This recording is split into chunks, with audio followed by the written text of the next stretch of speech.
Justice for சோலை ராணி. பேர் ரொம்ப அழகா இருக்குல்ல. ஆனா இன்னைக்கு அவங்க நம்ம கூட இல்ல. சூசைட் அட்டம் பண்ணி அவங்க இறந்து போயிட்டாங்க. விருதுநகர் மாவட்டம் சிவகங்கைக்கு சேர்ந்த ஐயனாடார் காலேஜ்ல செகண்ட் இயர் படிச்சுட்டு வந்த இந்த பொண்ணு அவங்க பாய் ஃப்ரெண்டுன்னு சொல்றாங்க, இல்ல லவ்வரானும் தெரியல.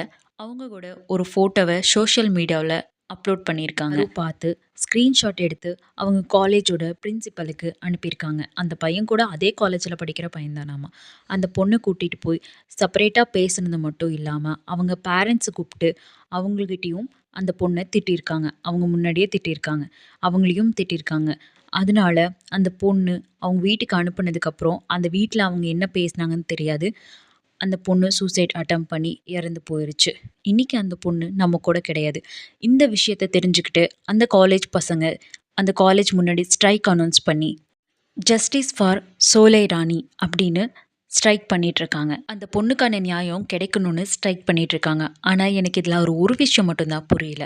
அந்த பொண்ணு தப்பே பண்ணியிருக்கட்டுமே, அது வெளியே தான் அந்த பொண்ணு அப்லோட் பண்ணியிருக்கு.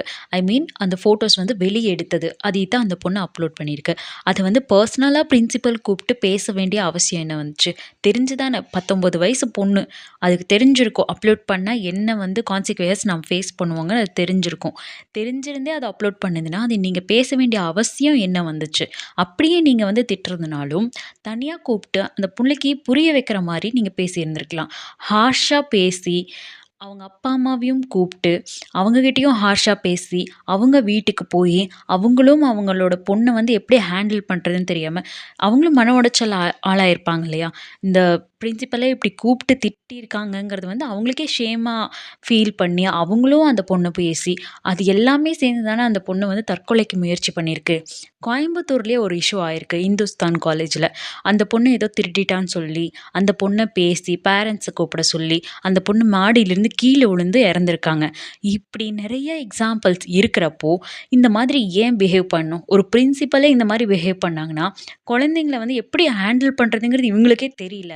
ஒரு ஸ்டூடெண்ட்ஸை எப்படி ஹேண்டில் பண்ணுறதுன்னு இவங்களுக்கே தெரியலன்னா எப்படி இவங்களை நம்பி காலேஜுக்கு அனுப்புறது, ஸ்கூலுக்கு அனுப்புறது? இப்போ இருக்கிற காலகட்டத்தில் இருக்கிற ஸ்டூடெண்ட்ஸ் ஆகட்டும், இல்லை அந்த வயசு பசங்களாகட்டும் ஒரு விஷயத்தை புரிஞ்சுக்கணும். எந்த ஒரு பிரச்சனைக்கும் சாவு சொல்யூஷன் ஆகாது. ஸோ நம்ம ஒரு 2 நாள் 3 நாள் தள்ளி போட்டாலே அந்த பிரச்சனையை நம்ம ஈஸியாக ஹேண்டில் பண்ணிட்டு போயிடலாம்.